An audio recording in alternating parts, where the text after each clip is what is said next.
സംഘടിപ്പിച്ചത് ഈ വർഷത്തിൽ നാം കണ്ടു. അതെ, ആര് ഹബീബായ തങ്ങളെ കുറവാക്കി സംസാരിച്ചാലും, ആര് തങ്ങളെ ജന്മദിനത്തിന് മഹത്വമില്ലെന്ന് പ്രഖ്യാപിച്ചാലും, ആര് അത്തരം വേദികളിൽ നിന്ന് വിട്ടുനിൽക്കണമെന്ന് സമൂഹത്തോട് പറഞ്ഞാലും, അവരുടെ അത്തരം പ്രസ്താവനകളും അവരുടെ ലേഖനങ്ങളും സമൂഹം കാലത്തിന്റെ ചവറ്റുകൊട്ടയിലേക്ക് വലിച്ചെറിഞ്ഞ സത്യമാണ് ഉപ്പള ചരിത്രത്തിൽ ഇന്ന് കണ്ടുകൊണ്ടിരിക്കുന്നത്. എന്റെ പ്രിയപ്പെട്ട സഹോദരന്മാരെ, പവിത്രമായിരിക്കുന്ന ഖുർആൻ സാക്ഷ്യപ്പെടുത്തിയ വഅല്ലമക മാ ലം തകുൻ തഅലം വകാന ഫളലുല്ലാഹി അലൈക അളീമാ. നബിയെ, തങ്ങളുടെ സ്ഥാനം വലുതാണ്. അവിടുന്ന് ചില്ലറക്കാരല്ല. തങ്ങൾ വലിയ സ്ഥാനത്തിന്റെ ഉടമയാണ്. ആ സ്ഥാനത്തിന്റെ ഉടമയെ ആര് കുറവാക്കിയാലും, ആര് പുച്ഛിച്ചാലും, ആര് നിസ്സാരപ്പെടുത്തിയാലും, പുച്ഛിക്കുന്നവരും നിസ്സാരപ്പെടുത്തിയവരും തരം താഴ്ന്നു ഒന്നുമല്ല അല്ലാതെ ഈമാനില്ലാതെ ചത്തുപോയ സംഭവമാണ് ചരിത്ര താളുകളിൽ നമുക്ക് മുമ്പിൽ രേഖപ്പെട്ട് കിടക്കുന്നതെങ്കിൽ എന്റെ പ്രിയമുള്ളവരെ, സൂക്ഷിച്ച് സംസാരിച്ചോളണം. അല്ലാഹുവിന്റെ ഹബീബ് റബ്ബിന്റെ ഓർഡർ പ്രകാരം മക്കയിൽ നിന്ന് മദീനയിലേക്ക് ഇതുപോലെ ഒരു റബീഉൽ അവ്വലിന് വന്നപ്പോ മദീനത്തതാ മഹാന്മാരായ സ്വഹാബത്തിന് കിടന്നാൽ ഉറക്കില്ല, അവർക്ക് ഭക്ഷണം കഴിച്ചാൽ ഇറങ്ങുന്നില്ല. ഹബീബായ തങ്ങൾ വരുന്നതും കാത്തിട്ടതാ സ്വഹാബത്ത് വലിയ പ്രതീക്ഷയിലാണ്. അങ്ങനെ കടന്നു വരുന്നു. ചുരുക്കി പറഞ്ഞാൽ റഹ്മത്തുല്ലിൽ ആലമീനായ തങ്ങളെ കാണുന്നു. തങ്ങൾ മദീനയിലേക്ക് കടന്നു വരുന്നു. സ്വഹാബത്ത് വല്ലാത്ത സന്തോഷത്താൽ ഉറക്കെ അതാ മൗലിദോദിയിട്ട് സ്വീകരിക്കുന്നു.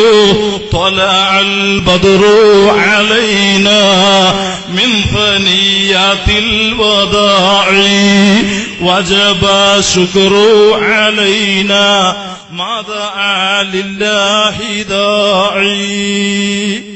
ഒരു ഭാഗത്ത് നിന്ന് സ്വഹാബത്ത് വലിയ മൗലിദോദിയപ്പോ മറുഭാഗത്ത് നിന്ന് അതിന് ജവാബായിട്ട് സ്വഹാബത്ത് പറയുന്നത് അല്ലാഹു അക്ബർ ജാഅ മുഹമ്മദ്, അല്ലാഹു അക്ബർ ജാഅ റസൂലുള്ളാഹ്. മദീനയെ പ്രകമ്പനം കൊള്ളിച്ച മൗലിദ് റഹ്മത്തുല്ലിൽ ആലമീൻ മുഹമ്മദുർ റസൂലുള്ളാഹി സ്വല്ലല്ലാഹു അലൈഹി വസല്ലം തങ്ങളെ ഹദറത്തിൽ നടന്നപ്പോ ഫതബസ്സമ വജ്ഹു റസൂലില്ലാഹ്, അല്ലാഹുവിന്റെ ഹബീബിന്റെ മുഖത്ത് നിന്ന് പുഞ്ചിരി തൂകിയിട്ട് വലിയ സന്തോഷം കൈമാറിയില്ലേ? മഹത്തുക്കളായ സ്വഹാബത്തിന് ആശംസ നേർന്നില്ലേ? ആ സ്വഹാബത്തിന് ബറക്കത്ത് കൊണ്ട് ദ്വാരുന്നില്ലേ? പിന്നെ ആര് പറഞ്ഞു തങ്ങളെ മൗലിദ് പാടില്ല എന്ന്? ആര് പറഞ്ഞു തങ്ങളെ മീലാദ് ആഘോഷിക്കാൻ പാടില്ല എന്ന്? അത് ഖുർആനെതിരാണ് കേട്ടോ, ഹദീസിനെതിരാണ് കേട്ടോ. അത്തരം ഒരാശയം മഹാന്മാരായ സ്വഹാബത്തും ഇമാമീങ്ങളും പൂർവ്വകാല മഹത്തുക്കളാരും പഠിപ്പിച്ചിട്ടില്ല.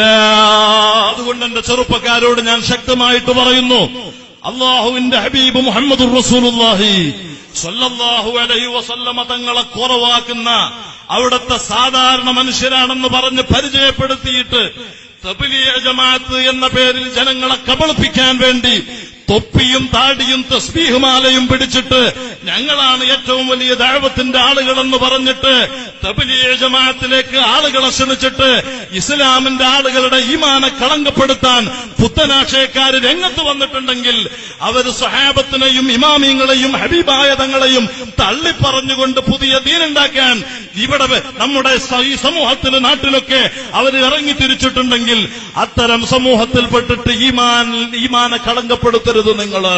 നിങ്ങൾ അത്തരം സമൂഹത്തിൽ നിന്നും മാറി നിൽക്കണം.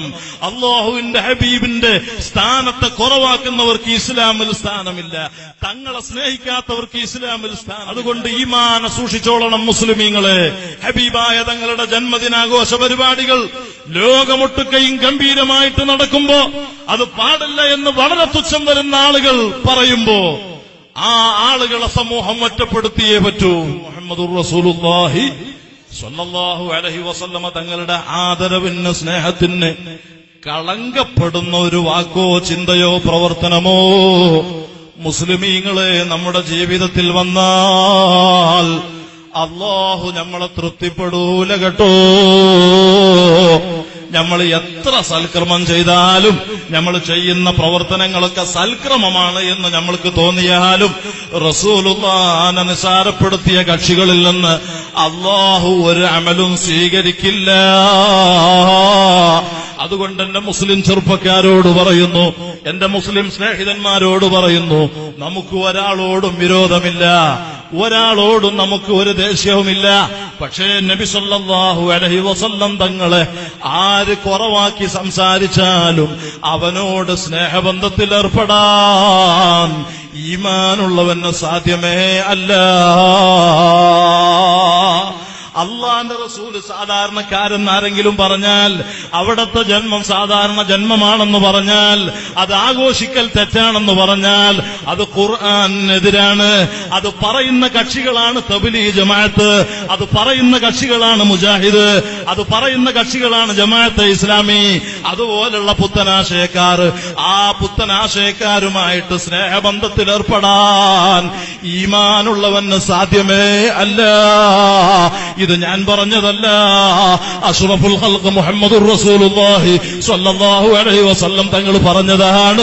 ആ റസൂലുള്ള സാധാരണക്കാരെന്ന് പറയുന്ന ഒരു തബ്ലീഗിലും നിങ്ങൾ മെമ്പർമാരാകണ്ട. ഒരു മുജാഹിദിലും ജമാഅത്തിലും പെട്ടിട്ട് റസൂലുള്ളാഹിനെ നിസാരപ്പെടുത്തണ്ട. ഈമാനില്ലാതെ പോയിട്ട് ആ ശാശ്വതമായ നരകം നിനക്ക് തയ്യാറാക്കി അള്ളാഹ് വെച്ചത് മറന്നു പോകണ്ട. അള്ളാഹുവിന്റെ റസൂലിനെ കുറവാക്കിയ ഒരാളും ദുനിയാവിലും ആഖിറത്തിലും വിജയിച്ചിട്ടില്ല. അല്ലാഹു റബ്ബുൽ ഇസ്സത്ത് ലോകത്ത് അല്ലാഹുവിനെ നിഷേധിക്കുന്ന സത്യനിഷേധികൾ വന്നപ്പോ ഹബീബായ തങ്ങളോട് ഖുർആനിൽ ആയത്ത് അവതരിച്ച് ഖുൽ നബിയെ തങ്ങൾ പറഞ്ഞോ സമൂഹത്തോട് എന്ന് പറഞ്ഞ അല്ലാഹു റബ്ബുൽ ഇസ്സത്ത് അല്ലാഹുവിന്റെ ഹബീബിന് പാരമ്പര്യമില്ലെന്ന വാദവുമായിട്ട് അതാ ഇതുപോലെ ഒരു പുത്തനാശയക്കാരൻ അന്ന് വന്നപ്പോ അല്ലാഹു റബ്ബുൽ ഇസ്സത്ത് ഡയറക്റ്റ് ആയിട്ട് നേരിൽ തന്നെ അതാ നബി തങ്ങളെ കൂട്ടിച്ചേർക്കാതെ ഖുർആനിൽ അല്ലാഹു ആയത്തിറക്കിയ സൂറത്തുൽ കൗസറിലെ ഇന്നാ അഅ്തൈനാകൽ കൗസർ, അത് ഹബീബായ തങ്ങളോട് അല്ലാഹുക്കുള്ള വലിയ ബഹുമാനമാണ്, വലിയ സ്നേഹമാണ്. അതുകൊണ്ട് മുസ്ലിമീങ്ങളെ, എന്ത് ദുനിയാവിൽ അല്ലാഹ് നേട്ടം തന്നാലും ഈ ദുനിയാവിന് നിലനിൽപ്പില്ല. ഇവിടത്തെ ഭാര്യ മക്കൾക്ക് നിലനിൽപ്പില്ല, ഇവിടത്തെ കൂട്ടുകുടുംബത്തിന് നിലനിൽപ്പില്ല, ഇവിടത്തെ അധികാരത്തിന് നിലനിൽപ്പില്ല, ഇവിടത്തെ സ്ഥാനമാനങ്ങൾക്ക് നിലനിൽപ്പില്ല, ഇവിടത്തെ സ്വാധീനത്തിന് നിലനിൽപ്പില്ല, ഇവിടത്തെ കൂട്ടുകുടുംബം, ഇവിടത്തെ ഒരു ഫ്ളാറ്റുകൾക്കും വാഹനങ്ങൾക്കും ഒരു സൗകര്യത്തിനും നിലനിൽപ്പില്ല. ഈ ദുനിയാവ് നശ്വരമാണ്. അതേ ശാശ്വതമായ ലോകം പാരത്രിക ലോകമാണ്. അത് അല്ലാഹുവിന്റെ ഖുർആൻ സാക്ഷ്യപ്പെടുത്തിയിട്ടുണ്ട്. അതുകൊണ്ട് സുന്നത്ത് ജമാഅത്താകുന്ന സത്യപ്രസ്ഥാനത്തിൽ അടിയുറച്ച് നമ്മുടെ ആലിമീങ്ങളുടെ സാദാത്തുക്കളുടെ ഔലിയാക്കളുടെ തർബിയത്തുള്ള മഹത്തായ പ്രസ്ഥാനത്തിന്റെ മെമ്പർമാരായിട്ട് ഏതെങ്കിലും പുത്തനാശയത്തിൽ അകപ്പെട്ട് അതാണ് സത്യമെന്ന് ആരെങ്കിലും ചിന്തിച്ച് എന്റെ പ്രിയപ്പെട്ട ചെറുപ്പക്കാർ കുടുങ്ങിപ്പോയിട്ടുണ്ടെങ്കിൽ നിങ്ങൾ ആ പ്രസ്ഥാനത്തിൽ നിന്ന് വഴിമാറിയിട്ട് യഥാർത്ഥ ഇസ്ലാമാകുന്ന സുന്നത്ത് ജമാഅത്തിലേക്ക് കടന്നു വന്ന് നിങ്ങൾ തൗബ ചെയ്ത് ആലിമീങ്ങളുടെ നേതൃത്വം അംഗീകരിച്ചുകൊണ്ട് ദീനിന് ഖിദ്മത്ത് എടുക്കാൻ മുന്നോട്ട് വരണമെന്ന് മാത്രം അഭ്യർത്ഥിച്ചുകൊണ്ട്